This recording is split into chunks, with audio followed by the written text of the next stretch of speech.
नमस्कार दोस्तों, स्वागत है एक बार फिर से आप सभी का बीपीएससी मेकर के एक और एपिसोड में। आज के इस सेशन को हम प्रारंभ करें उससे पहले जो पिछले वीडियो में हमने आपसे 3 प्रश्न पूछा था वो देख लेते हैं। हमारा पहला प्रश्न था कि बिहार सरकार ने हाल ही में चौथे ग्रीन बजट में कितने प्रतिशत की बढ़ोतरी की है। कंप्लीट जानकारी हमने आपको दिया था और आपको बतलाया था कि इसमें 28% की बढ़ोतरी की गई है। दूसरा प्रश्न है कि भारत में फीफा महिला विश्व कप 2023 का टीवी ब्रॉडकास्ट यानी कि टेलीविजन प्रसारण का अधिकार किसे मिला है। तो डीडी स्पोर्ट्स को मिला है। उसका तीसरा प्रश्न पूछा गया था कि हाल ही में भारत और किस देश ने सेमीकंडक्टर पारिस्थितिकी तंत्र विकसित करने के लिए एमओयू पर हस्ताक्षर किया है। तो भारत और जापान, अर्थात जापान इस प्रश्न का राइट आंसर था। कोशिश कीजिए कि जो भी प्रश्न आप लोगों को पूछे जाते हैं आप लोग उसे कमेंट बॉक्स में लिखें और सारी जानकारी विस्तार पूर्वक लिखें। चाहे आप बिहार की किसी भी प्रतियोगी परीक्षा की तैयारी में लगे हैं, इस वीडियो श्रृंखला से आपको भरपूर हेल्प मिलेगी। इस वीडियो श्रृंखला में बिहार, राष्ट्रीय, अंतर्राष्ट्रीय तीनों घटनाओं का संग्रह होता है। नो डाउट आप लोग इसे रेगुलर फॉलो करें, यहाँ से आपकी तैयारी बेहतर होगी। अब यहाँ पर हम चलते हैं आज की इस वीडियो के पहले प्रश्न पे। हमारा पहला प्रश्न है कि बिहार में खेल को बढ़ावा देने के लिए खेल विश्वविद्यालय और अकादमी की स्थापना किस जिले में की जाएगी। हालांकि इसको लेकर बातें बहुत दिनों से चल रही है। तो ऐसे में अगर हम इस प्रश्न के राइट आंसर की बात करें तो इसका राइट आंसर होगा विकल्प नंबर यहाँ पर सी, यानी कि नालंदा जिले के राजगीर में। अब यहाँ पर कुछ चीजें आपको ध्यान रखना है, जैसे कि पहला पॉइंट है कि बिहार का पहला खेल विश्वविद्यालय और खेल अकादमी दोनों राजगीर में स्थापित होना है। दरअसल यहाँ पर हमसे पूछा गया था किस जिले में, अगर जिला आपसे एग्जाम में पूछा जाए तो ऐसी स्थिति में इसका राइट आंसर होगा नालंदा। अगर एग्जैक्ट प्लेस पूछा जाए तो नालंदा में एक स्थान है राजगीर, यहीं पर इसका निर्माण हो रहा है। और अगर हम इन दोनों स्थानों या फिर इन दोनों संस्थानों की बात करें, खेल विश्वविद्यालय और खेल अकादमी की, तो इसको लेकर आप ये ध्यान रखेंगे ये दोनों संस्थान राजगीर में बन रहे अंतर्राष्ट्रीय क्रिकेट स्टेडियम परिसर में स्थापित किए जाएंगे। आप सभी को मालूम है कि नालंदा जिले के राजगीर में अंतर्राष्ट्रीय क्रिकेट स्टेडियम परिसर का निर्माण किया जा रहा है और इसके निर्माण की यानी कि अंतर्राष्ट्रीय क्रिकेट स्टेडियम के निर्माण की जो घोषणा की गई थी ये मुख्यमंत्री नीतीश कुमार के द्वारा कुछ वर्षों पहले की गई थी। अब यहाँ पर अगर हम बिहार के दृष्टिकोण से इस तरह के खेल विश्वविद्यालय या फिर खेल अकादमी की बात करें तो ऐसे में ये पॉइंट आपके लिए बहुत इंपॉर्टेंट होने वाला है। तो यहाँ पर है गुजरात, पंजाब, असम, तमिलनाडु और राजस्थान। तो ये कुल 5 राज्य हैं। इसके बाद खेल विश्वविद्यालय स्थापित करने वाला बिहार भारत का छठा राज्य बन गया है। ये चीजें यहाँ से आपको ध्यान रखना है। इसमें हमारा अगला पॉइंट है कि इसके लिए बिहार खेल विश्वविद्यालय विधेयक 2021 विधानमंडल से पास किया गया था। और नेक्स्ट पॉइंट यहाँ पर यह है कि इस विश्वविद्यालय के पदेन कुलाधिपति जो होंगे वो मुख्यमंत्री होंगे, यानी कि वर्तमान में जो होंगे वो मुख्यमंत्री नीतीश कुमार होंगे। तो इतनी सारी जानकारी यहाँ से फिलहाल याद रखिए। जो इंपॉर्टेंट फैक्ट है, इसका निर्माण होना है जो राजगीर में अंतर्राष्ट्रीय क्रिकेट स्टेडियम परिसर बन रहा है उसी में होगा। और इस तरह का विश्वविद्यालय स्थापित करने वाला बिहार जो है भारत का छठा राज्य है। इससे पहले गुजरात, पंजाब, असम, तमिलनाडु और राजस्थान में ये स्थापित किए जा चुके हैं। तो ये सारी बातें यहाँ से आप ध्यान रखेंगे। अब यहाँ पर हम चलते हैं अगले प्रश्न पे, लेकिन उससे पहले एक चीज ये ध्यान रखेंगे कि हमने बिहार के संदर्भ में खेल और खिलाड़ियों को लेकर एक सेपरेट वीडियो आपको प्रोवाइड किया है। ऊपर इसका लिंक आ रहा होगा, लिंक पे क्लिक करके बाद में इस वीडियो को आप लोग जरूर देख लीजिएगा। पिछले 5 महीने के खेल और खिलाड़ियों से संदर्भित प्रश्न इसमें शामिल किए गए हैं। नो डाउट यहाँ से आपके एग्जाम में 1-2 प्रश्न जरूर देखने को मिलेंगे। चलिए यहाँ पर हम चलते हैं अगले तीसरे प्रश्न पे, तीसरे नहीं बल्कि दूसरे प्रश्न पे। हमारा दूसरा प्रश्न है कि केंद्र सरकार ने बिहार के पहले प्रस्तावित ग्रीनफील्ड 6 लेन हाईवे को नेशनल हाईवे घोषित किया है। अब यहाँ पे पूछा गया कि इसका नाम क्या रखा गया है। बहुत इंपॉर्टेंट है और ये बहुत चर्चे का विषय भी है। हालांकि इसको लेकर कुछ बातें हमने पहले भी आपको बताया था, अभी हाल ही में इसकी घोषणा हुई है। तो ऐसे में अगर इसका नाम की बात जो की गई प्रश्न में, तो राइट आंसर हो जाएगा NH 319-20 या 19B, यानी कि नेशनल हाईवे 319B, ये इसका नाम रखा गया है। अब यहाँ पर इसको लेकर कंप्लीट चीजें ध्यान रखना है आपको कि केंद्र सरकार ने बिहार के पहले प्रस्तावित ग्रीनफील्ड 6 लेन हाईवे को नेशनल हाईवे घोषित किया है। और इसकी लंबाई की बात करें तो इसकी लंबाई होगी 386 किलोमीटर। इसका जिक्र यहाँ पर किया गया है कि 386 किलोमीटर लंबा यह greenfield 6 lane highway NH 319B नाम से जाना जाएगा और ये देश का 631वां नेशनल हाईवे होगा। तो ये कुछ डेटा है जो आपको ध्यान रखना है, इसका नाम क्या है और ये कौन सा नेशनल हाईवे बनेगा देश का, ये सारी बातें यहाँ से ध्यान रखना है। नेक्स्ट पॉइंट है कि बिहार के औरंगाबाद, कैमूर, रोहतास व गया जिले के लोगों को इसका सीधा लाभ होगा, यानी कि कुल 4 जिले के लोगों को इससे सीधा लाभ होगा क्योंकि ये 4 जिलों से होकर बिहार से गुजरेगी। और बिहार में जो इसकी लंबाई होगी ये होगी 159 किलोमीटर। ओवरऑल जो इसकी कुल लंबाई है यह है 386 किलोमीटर।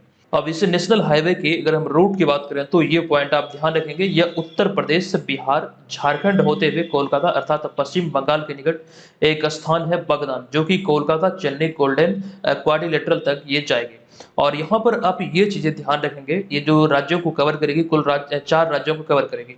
और सबसे जरूरी बात यहाँ पर यह है कि इस नेशनल हाईवे को काशी कोलकाता नेशनल हाईवे भी कहा जाता है। ये यहाँ से आप ध्यान रखेंगे, एग्जाम में पूछे जा सकते हैं। और इसका जो नाम दिया गया है, ये आपको ध्यान रखना है, काशी कोलकाता नेशनल हाईवे का नाम दिया गया है क्या? NH 319B। ये चीज़ यहाँ से ध्यान रखेंगे। काशी जो कि बनारस को कहा जाता है, यहीं से इसकी शुरुआत होती है और कोलकाता में जो कोलकाता चेन्नई गोल्डन क्वाड्रिलेटरल है, यहाँ तक ये जाती है। ठीक है, तो ये सारी बातें यहाँ से फिलहाल ध्यान रखेंगे। नेक्स्ट उसका हम चलते हैं अगले तीसरे प्रश्न पे, लेकिन उससे पहले आप ये ध्यान रखेंगे, वैसे छात्र खास करके जो बिहार के प्रतियोगी परीक्षा जो खास करके बीपीएससी एग्जाम पे तैयारी में लगे हैं, जो एग्जाम आपका प्रस्तावित है 30 सितंबर 2023 को, तो इस एग्जाम को लेकर आप लोग टेस्ट सीरीज को जरूर ज्वाइन कीजिएगा। इसी कोर्स में आपका टेस्ट सीरीज है बीपीएससी मेकर ऐप पर। ये 40 टेस्ट पेपर इसमें आपको मिलने वाले हैं ऑनलाइन मोड में। हजारों विद्यार्थियों के बीच यहाँ पर आप अपनी तैयारी का सही तरीके से आकलन कर सकते हैं। इस कोर्स में टेस्ट सीरीज के अतिरिक्त ये तमाम मटेरियल है जो आप यहाँ पर देख रहे हैं, इसी में आपका करंट अफेयर्स का पूरा पैकेज है, जो कि बिहार के सभी प्रतियोगी परीक्षाओं के लिए समान रूप से उपयोगी है। ये तमाम चीजें आपको इसमें मिल रही है। ध्यान रखेंगे, जब भी आप एप्लीकेशन पे इस कोर्स को परचेज करेंगे तो वहां पर आप ये प्रोमो कोड BM100 का इस्तेमाल करेंगे तो वहां पर आपको 400 रुपये का डिस्काउंट मिलेगा। ये ऑफर अभी चल रही है, आप लोग इसे ज्वाइन कीजिए। हजारों विद्यार्थी ऑलरेडी इसे ज्वाइन कर चुके हैं। नेक्स्ट तीसरा प्रश्न है कि हाल ही में भारतीय मूल की 7 वर्षीय लड़की डैश को ब्रिटेन में पॉइंट्स ऑफ लाइट सम्मान से सम्मानित किया गया है। एक्चुअली में यहाँ पर इनका नाम पूछा गया कि इनका नाम क्या है, तो राइट आंसर होगा विकल्प नंबर ए अर्थात मोक्षा रॉय, जिन्हें आप यहाँ पर इस तस्वीर में देख रहे हैं। आपको यहाँ पर जानकारी दे दूं, इसमें पहला पॉइंट है कि 7 साल की भारतीय मूल की मोक्षा रॉय को ब्रिटेन के प्रतिष्ठित पॉइंट ऑफ लाइट पुरस्कार से नवाजा गया है। दरअसल इन्हें यह सम्मान क्यों मिला है, उन सारे बातों का जिक्र यहाँ पर आप लोग देखेंगे, ये भी इंपॉर्टेंट आपके लिए होगा। लेकिन उससे पहले एक पॉइंट है कि यह सम्मान उन्हें ब्रिटिश उप प्रधानमंत्री ओलिवर डाउडेन द्वारा प्राप्त हुआ है। हालांकि वर्तमान में अगर हम बात करें ब्रिटेन के प्रधानमंत्री की, तो ब्रिटेन के प्रधानमंत्री है ऋषि सुनक, लेकिन यह सम्मान इन्हें मिला है उप प्रधानमंत्री ओलिवर डाउडेन के द्वारा। ये चीज यहाँ से आपको ध्यान रखना है। अब यहाँ पे हमारा अगला पॉइंट है कि मोक्षा रॉय को यह पुरस्कार माइक्रोप्लास्टिक प्रदूषण के विरुद्ध संयुक्त राष्ट्र की संपोषणीय यानी कि सस्टेनेबल पहल के लिए काम करने के लिए मिला है। दरअसल अगर हम मोक्षा रॉय की बात करें तो इस पहल में वो महज 3 साल की उम्र से जुटी हुई है। तो इस लिहाज से या फिर इस दृष्टिकोण से अभी हाल ही में ब्रिटिश गवर्नमेंट की तरफ से इन्हें मोक्षा रॉय को, जो कि भारतीय मूल की है, इन्हें पॉइंट्स ऑफ लाइट सम्मान से सम्मानित किया गया। तो ये चीजें यहाँ से ध्यान रखिए। नेक्स्ट हम यहाँ पर चलते हैं अगले चौथे प्रश्न पे। ये चौथा प्रश्न है कि किस राज्य सरकार ने हाल ही में नेट जीरो लक्ष्य हासिल करने के लिए विजन डॉक्यूमेंट जारी किया है। तो इस तरह का डॉक्यूमेंट जारी किया गया अभी हाल ही में झारखंड सरकार के द्वारा। तो विकल्प नंबर सी यहाँ पर इस प्रश्न का राइट आंसर होगा। आपको यहाँ पर जानकारी दे दूं कि झारखंड सरकार ने वर्ष 2070 तक नेट जीरो लक्ष्य हासिल करने के लिए विजन डॉक्यूमेंट जारी किया है। अब यहाँ पर आपके मन में ये सवाल उठ रहा होगा कि नेट जीरो लक्ष्य आखिर है क्या। तो यहाँ पर इसको आसान शब्दों में हमने आपको समझाने का प्रयास किया है। नेट जीरो का शाब्दिक अर्थ क्या है, इसे हम कैसे परिभाषित कर सकते हैं। दरअसल इसके अर्थ की बात करें तो इसका अर्थ है कि जलवायु परिवर्तन को रोकने के लिए कार्बन न्यूट्रलिटी यानी कि कार्बन के उत्सर्जन में तटस्थता आने। दरअसल यहाँ पर इसे अगर हम आपको समझाएं तो ऐसे समझिए इसे, देखिए कार्बन का जो उत्सर्जन है, यहाँ पर देखिए ये शब्द में क्या लिखा गया, नेट जीरो, कार्बन का उत्सर्जन में कमी लाना। नेट जीरो से आप लोग ये मत समझिएगा कि कार्बन का जो उत्सर्जन है उसे एकदम से जीरो कर दिया जाए। एक्चुअली में वास्तविकता ये है कि कार्बन का उत्सर्जन को इस समय मौजूदा समय में जिस स्थिति में दुनिया है, कार्बन के उत्सर्जन को जीरो करना असंभव है, ये ध्यान रखिएगा। हालांकि इसमें न्यूट्रलिटी यानी कि एक प्रकार की तटस्थता लाना है, यानी कि एक सीमित तरीके से सीमित दायरे में इसका कह सकते हैं उत्सर्जन हो, यही इसका कह सकते हैं नेट जीरो कहकर इसे संबोधित किया जाता है। ये चीजें यहाँ से आपको ध्यान रखना है। और इसको लेकर कई तरह के प्रश्न बने हैं, जैसे कि भारतीय रेलवे की बात करें तो भारतीय रेलवे ने 2030 तक नेट जीरो कार्बन उत्सर्जक बनने का लक्ष्य रखा है और इसे भारतीय रेलवे ने 2030 तक 2 चरणों में पूरा करने की बात कही है। और इसको लेकर हमने विस्तार से जानकारी आपको दिया था, 2 चरणों में पूरा किया जाएगा। और इसमें हमारा अगला पॉइंट है, यहाँ पर देखिए चर्चा हुई है झारखंड की। तो झारखंड को लेकर मौसम से संबंधित एक जानकारी यहाँ पर है, जनवरी 2023 से संबंधित, ध्यान दीजिएगा, बहुत इंपॉर्टेंट है आपके लिए। दरअसल जनवरी 2023 में भारत के मौसम विज्ञान केंद्र के 148वें स्थापना दिवस के अवसर पर झारखंड की राजधानी रांची में स्थित मौसम केंद्र को मौसम की सबसे सटीक भविष्यवाणी या फिर सबसे सटीक जानकारी के लिए देश का सर्वश्रेष्ठ मौसम केंद्र घोषित किया गया था। कब? तो जनवरी 2023 में। ये चीज यहाँ पर ध्यान रखना। और मौसम विज्ञान विभाग का 148वां स्थापना दिवस मनाया गया था इसी अवसर पर। राजधानी जो रांची में, यानी झारखंड की राजधानी रांची में जो ये मौसम विज्ञान केंद्र है या फिर जो मौसम केंद्र है, इसे देश का सबसे सर्वश्रेष्ठ मौसम केंद्र घोषित किया गया था जनवरी 2023 में। नेक्स्ट यहाँ पर चलते हैं अगले प्रश्न पे। हमारा 5वां प्रश्न भी अति महत्वपूर्ण है। ये प्रश्न है कि हॉकी एशियन चैंपियनशिप ट्रॉफी 2023 के शुभंकर का नाम क्या है, जिसका हाल ही में चेन्नई में अनावरण किया गया है। हालांकि इसको लेकर, इसके ट्रॉफी को लेकर एक जानकारी हमने कुछ समय पहले आपको दिया था। हालांकि अभी हाल ही में इसका शुभंकर का अनावरण हुआ है। तो इसके शुभंकर का नाम की बात करें तो इसका नाम होगा बम्बन, जो आप यहाँ पर इस तस्वीर में देख सकते हैं। अब यहाँ पर हम आपको इस बारे में जानकारी देते हैं विस्तार से। तो इसमें हमारा पहला पॉइंट है कि एशियन चैंपियनशिप ट्रॉफी चेन्नई 2023 के शुभंकर बम्बन का चेन्नई में अनावरण किया गया है। और यहाँ पर हमारा अगला पॉइंट है कि एशियन हॉकी चैंपियनशिप का यह 7वां संस्करण है, जो कि 3 से 12 अगस्त 2023 तक चेन्नई में पहली बार भारत की मेजबानी में आयोजित किया जाना है। या फिर चेन्नई में जो आयोजित हो रही है भारत में पहली बार ये 7वें संस्करण या फिर इसका आयोजन किया जा रहा है, ये यहाँ से ध्यान रखना आपको। हालांकि इसके ट्रॉफी की बात करें तो इसके ट्रॉफी में आपको ध्यान रखना है कि जो सोना, चांदी, तांबा और एल्युमिनियम से इसका निर्माण किया गया है। और इस ट्रॉफी का जो डिजाइन है ये बिहार के संजय वर्मा के द्वारा किया गया है। और ये ट्रॉफी बिहार के अतिरिक्त, कुल मिला के बिहार के सहित 6 राज्यों के दौरे पर थी। और इसी क्रम में पटना भी आया था और पटना में ट्रॉफी का अनावरण भी किया गया था। ये जानकारी हमने आपको दिया था, आपको याद होगा। अब यहाँ पर हमारा अगला पॉइंट है कुछ प्रमुख प्रतियोगिता के शुभंकर को लेकर, जहां से आपके एग्जाम में प्रश्न बन सकते हैं। हालांकि इन सारी बातों का जिक्र यहाँ पर हमने आगे स्लाइड में किया है, जिसका आप स्क्रीनशॉट भी ले सकते हैं। इसमें जो सबसे पहला अभी हमने आपको जानकारी दिया, एशियन चैंपियनशिप ट्रॉफी चेन्नई 2023, इसका शुभंकर का नाम है बम्बन। वहीं पे दूसरे स्थान पे हम बात करें यूरोपीय चैंपियनशिप 2024 की, जिसे कि यूरो 2024 भी कहा जाता है, तो इसका शुभंकर रखा गया है टेडी बियर। और वहीं पे हमारा अगला है 37वां राष्ट्रीय खेल, जिसका आयोजन गोवा में होना है। और इसका जो कह सकते हैं शुभंकर है, यानी कि मस्कट है, ये रखा गया मोगा, जिन्हें आप यहाँ पर इस तस्वीर में देख सकते हैं। ये 37वें राष्ट्रीय खेलों को लेकर शुभंकर घोषित किया गया, इसका नाम रखा गया मोगा। 22वां राष्ट्रमंडल खेल जो कि बर्मिंघम ब्रिटेन में आयोजित हुआ था, इसका जो शुभंकर था ये था पैरी द बुल। और उसके अतिरिक्त राजस्थान में जो राजीव गांधी ग्रामीण ओलंपिक खेल आयोजित हुआ, इसको लेकर शुभंकर जारी हुआ था, जिसका नाम रखा गया था शेरू। और एक जानकारी अभी हमने थोड़े समय पहले ही आपको दिया था, आई थिंक 3 से 4 दिन पहले, कि एशियाई एथलेटिक्स चैंपियनशिप 2023 जो कि थाईलैंड में आयोजित हो रहा है, तो इसका जो शुभंकर रखा गया, ये रखा गया लॉर्ड हनुमान। तो ये सारी जानकारी यहाँ से आप ध्यान रखेंगे। अब यहाँ पर हम बढ़ेंगे अगले प्रश्न पे, लेकिन उससे पहले एक चीज ये ध्यान रखिए, करंट अफेयर्स का जो डेली क्विज है एप्लीकेशन पे आपको करंट अफेयर्स सेक्शन में फ्री उपलब्ध कराया गया है। आप वहां पर जाकर अपनी तैयारी को बेहतर तरीके से संचालित कर सकते हैं। एकदम से निःशुल्क है, हजारों छात्र इसे ज्वाइन कर रहे हैं, तो आप भी उसे जरूर ज्वाइन कीजिए। नो डाउट वहां से आपकी तैयारी बेहतर होगी। नेक्स्ट अब यहाँ पे हमारा अगला छठा प्रश्न है कि किस राज्य सरकार ने हाल ही में 1 लाख रुपए तक ब्याज मुक्त फसल ऋण योजना शुरू किया है। दरअसल इस तरह की योजना की शुरुआत अभी हाल ही में किया गया है किस सरकार के द्वारा, तो उड़ीसा सरकार के द्वारा। विकल्प नंबर बी यहाँ पर इस प्रश्न का राइट आंसर होगा। इसके तहत कुछ चीजें हैं और कुछ घोषणाएं हुई हैं, वो सभी चीजें यहाँ पर आपको जानना है। सबसे पहला पॉइंट यहाँ पर यह है कि उड़ीसा सरकार ने हाल ही में राज्य के किसानों को सस्ती ब्याज दर पर कृषि ऋण देने की व्यवस्था की है। और आपको यहाँ पर इस बात का ध्यान रखना है कि इसके लिए राज्य सरकार ने, यानी कि उड़ीसा सरकार ने 2023-24 से 2027-28 तक, यानी कि अगले 5 वर्ष की अवधि के लिए 5,700 करोड़ रुपए का प्रावधान की मंजूरी दिया है। तो ये आंकड़े यहाँ से आपको ध्यान रखना, इस तरह की मंजूरी अभी हाल ही में उड़ीसा सरकार के द्वारा किया गया है। ये सस्ती दरों पर किसानों को, यानी कि राज्य के किसानों को कृषि ऋण उपलब्ध कराने की दिशा में इस तरह का पहल अभी हाल ही में उड़ीसा सरकार के द्वारा किया गया। लेकिन इसमें एक कंडीशन है कि जो भी किसान 1 लाख रुपए तक का ऋण लेंगे, उसे किसी प्रकार के ब्याज अर्थात इंटरेस्ट नहीं देना होगा। यानी कि जो 1 लाख रुपए तक का जो कह सकते हैं ऋण होगा, वो ब्याज मुक्त होगा। ये चीज यहाँ पर ध्यान रखें, उसी का जिक्र यहाँ पर प्रश्न में किया गया था।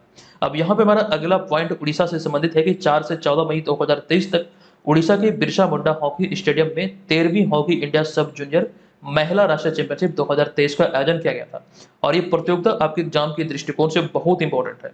सबसे पहले यहाँ पर यह ध्यान रखिए, इसका विजेता रहा हरियाणा और उप विजेता रहा झारखंड। और एक जरूरी बात यहाँ पर यह है कि हरियाणा महिला टीम लगातार 5वीं बार चैंपियनशिप का खिताब अपने नाम किया है, तो ये पॉइंट आपके लिए इंपॉर्टेंट हो सकता है। ये हॉकी इंडिया सब जूनियर महिला वर्ग का जो राष्ट्रीय चैंपियनशिप है, इसका ये 13वां संस्करण था और इस 13 संस्करण में से 5 बार यह हरियाणा महिला टीम ने इस खिताब को अपने नाम किया है। नेक्स्ट 7वां प्रश्न यहाँ पर है, कोरिया ओपन बैडमिंटन 2023 में पुरुष युगल का खिताब किस जोड़ी ने अपने नाम किया है? तो इसका राइट आंसर होगा चिराग और सात्विक की जोड़ी ने इसे अपने नाम किया। तो विकल्प नंबर ए यहाँ पर इस प्रश्न का राइट आंसर हो जाएगा। इसको ध्यान से देखिए। हमारा पहला पॉइंट है कि भारतीय बैडमिंटन स्टार सात्विक साईराज और चिराग शेट्टी की जोड़ी ने कोरिया ओपन 2023 का खिताब जीता है और चिराग सात्विक की जोड़ी वर्ल्ड नंबर 1 इंडोनेशिया की फजर अल्फियान और मोहम्मद रियान की जोड़ी को हराया है, जो आप यहाँ पर विकल्प नंबर बी में देख रहे हैं। इंडोनेशिया की इस जोड़ी को हराकर चिराग शेट्टी और सात्विक साईराज ने, जो कि भारतीय बैडमिंटन जोड़ी है, इन्होंने अपने नाम किया इस खिताब को।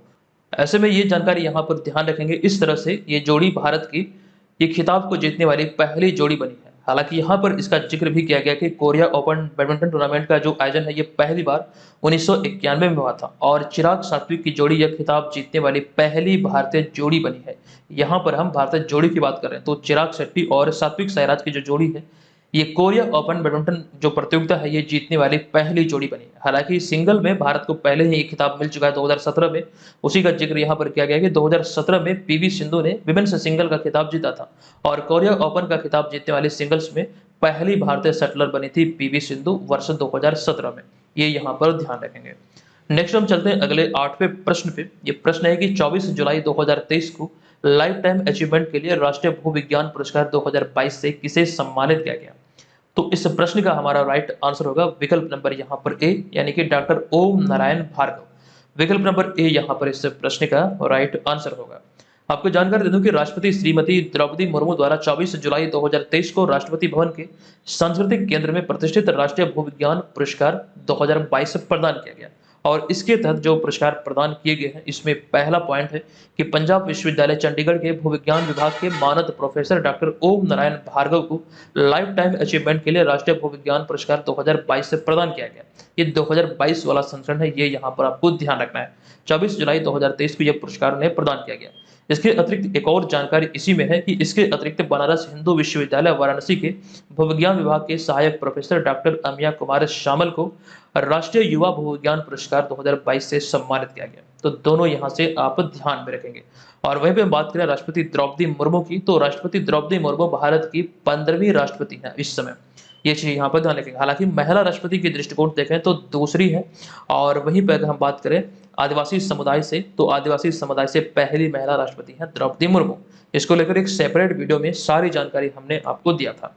नेक्स्ट अब यहाँ पर हम चलते हैं 9वें प्रश्न पे। ये प्रश्न है कि एशियाई विकास बैंक यानी कि एशियन डेवलपमेंट बैंक ने चालू वित्त वर्ष 2023-24 में भारत की वृद्धि दर कितना प्रतिशत रहने का अनुमान लगाया है?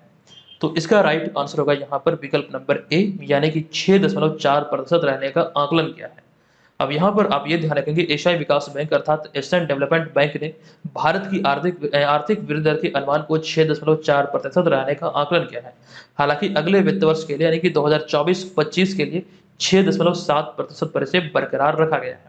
ये भी यहाँ पर आप ध्यान रखेंगे। अब यहाँ पर एशियन डेवलपमेंट बैंक अर्थात एशियाई विकास बैंक की हम बात कर लेते हैं। इसका जो मुख्यालय है ये मनीला फिलीपींस में है। हालांकि इसकी स्थापना की बात करें तो इसकी स्थापना हुई थी 19 दिसंबर 1966 को। और इसके सिद्धांत की बात करें कि एशियाई विकास बैंक का सिद्धांत क्या है, तो fighting poverty in Asia and the Pacific, यानी कि एशिया और प्रशांत क्षेत्र में गरीबी से लड़ना है, इसका मोटो है और इसलिए इसकी स्थापना की गई थी 1966 में। नेक्स्ट 10वां प्रश्न है कि हाल ही में हैदराबाद स्थित तेलंगाना उच्च न्यायालय के मुख्य न्यायाधीश कौन बने हैं? इंपॉर्टेंट प्रश्न है। इसका राइट आंसर होगा आलोक आराधे, जिन्हें आप यहाँ पर विकल्प नंबर ए में देख रहे हैं। आलोक आराधे को तस्वीर में भी आप यहाँ पर देख सकते हैं। राइट आंसर होगा विकल्प नंबर ए, आलोक आराधे। अब यहाँ पर आपको जानकारी दे दूं कि न्यायमूर्ति आलोक आराधे हाल ही में हैदराबाद अवस्थित तेलंगाना उच्च न्यायालय के मुख्य न्यायाधीश बने हैं। और कुछ जानकारी और भी है, जैसे कि मौजूदा राज्यपाल तमिलसाई सौंदरराजन ने न्यायमूर्ति आलोक आराधे को शपथ दिलाई और इस लिहाज से देखें तो आलोक आराधे तेलंगाना उच्च न्यायालय के 6ठे मुख्य न्यायाधीश बने हैं। ये यहाँ पर आपको ध्यान रखना है। और तेलंगाना की जो स्थापना हुई थी, इसको लेकर हमने आपको जानकारी दिया था कि 2 जून 2014 को तेलंगाना की स्थापना हुई थी। ये चीज यहाँ पर आपको ध्यान रखना है। अभी हाल ही में 2 जून 2023 को तेलंगाना का 9वां स्थापना दिवस मनाया गया है। कौन सा? तो 9वां स्थापना दिवस अभी हाल ही में तेलंगाना का मनाया गया। ये जानकारी आपको याद होगा।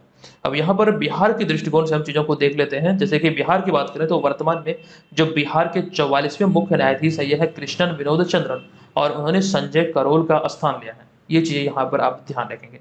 कृष्णन विनोद चंद्रन को कहीं कई जगहों पर जो प्रश्न के रूप में आप पूछे जाएँगे, वो आपको ध्यान रखना है। केवी चंद्रन भी पूछा जा सकता है। आप लोग हड़बड़ाहट में यहाँ पर गड़बड़ी मत कर दीजिएगा कि विकल्प नंबर ई को आप लोग टिक कर देंगे। क्योंकि अगर एग्ज़ाम में प्रश्न बने कि बिहार के मौजूदा जो मुख्य न्यायाधीश हैं वो कौन है? यहाँ पर कृष्णन विनोद चंद्र ऑप्शन में आपको ना दे बल्कि केवी चंद्रन दे दे, तो ऐसी स्थिति में आप लोग हड़बड़ी में यहाँ पर विकल्प नंबर ई को ना सिलेक्ट कर लीजिएगा या फिर विकल्प नंबर डी को। ये चीज़ें यहाँ पर आप ध्यान रखेंगे। केवी चंद्रन इनका शॉर्ट नेम है, ये भी ध्यान रखेंगे। जबकि वहीं पर हम बात करें डी वाई चंद्रचूड़ की, तो वर्तमान में 50वें मुख्य न्यायाधीश हैं भारत के डी वाई चंद्रचूड़। इनका पूरा नाम है जसवंत धनंजय यशवंत चंद्रचूड़। ये यहाँ पर ध्यान रखेंगे। नेक्स्ट यहाँ पर हमारा अगला होगा पॉइंट बिहार के संदर्भ में जो चर्चा हमने यहाँ पर की बिहार के मुख्य न्यायाधीश की। तो जैसे कि बात करें पटना उच्च न्यायालय अर्थात पटना हाईकोर्ट की स्थापना की या फिर पटना हाईकोर्ट ने किस तिथि को अपना कार्य प्रारंभ किया था, तो ये तिथि थी 3 फरवरी 1916। ये प्रश्न कई बार एग्जाम में पूछे गए हैं। और कृष्णन विनोद चंद्रन जो अभी हाल ही में मुख्य न्यायाधीश बने हैं, ये 44वें मुख्य न्यायाधीश हैं। उन्होंने संजय करोल का स्थान लिया है, वह 2025 तक इस पद पर रहेंगे। इससे पहले वो अब तक केरल हाईकोर्ट के जज थे। हालांकि कृष्णन विनोद चंद्रन मूल रूप से केरल के ही रहने वाले हैं। ये सारी बातें यहाँ से ध्यान रखिए। अगला यहाँ पे हमारा प्रश्न होगा 11वां प्रश्न कि हाल ही में जेम पोर्टल, ये प्रश्न है हाल ही में जेम पोर्टल के माध्यम से खरीद के लिए राइजिंग स्टार श्रेणी में सहभागिता या फिर सर्वश्रेष्ठ सहभागिता पुरस्कार किसने हासिल किया है? पार्टिसिपेशन अवार्ड जो है ये किसने अभी हाल ही में हासिल किया? तो इसका जो राइट आंसर होगा ये होगा बी अर्थात कोल इंडिया। हालांकि यहाँ पर एक जानकारी इसके अतिरिक्त भी है। यहाँ पर आप देख सकते हैं कि इसके तहत कोयला मंत्रालय को बेस्ट एंगेजमेंट श्रेणी में और वहीं पर कोल इंडिया को राइजिंग स्टार श्रेणी में सम्मानित किया गया। तो ये इसका राइट आंसर होगा। ठीक है, तो इतनी सारी जानकारी यहाँ पर ध्यान रखिए। आज की इस वीडियो को हम समाप्त करते हैं। आज के इस वीडियो में 11 ही प्रश्न था और जो जानकारी हमने आपको इस कोर्स के बारे में दिया, टेस्ट सीरीज के बारे में दिया, आप लोग इस प्रोमो कोड का इस्तेमाल करके इसे जरूर ज्वाइन कर लीजिएगा। चलिए अब यहाँ पर हम चलते हैं आज के इस वीडियो के प्रश्न की ओर। आज की इस वीडियो में भी 3 प्रश्न है। पहला प्रश्न है कि नई दिल्ली में आयोजित हुई अंतर्राष्ट्रीय कृषि बागवानी प्रदर्शनी में 23 जुलाई 2023 को किस राज्य को पहला पुरस्कार से सम्मानित किया गया?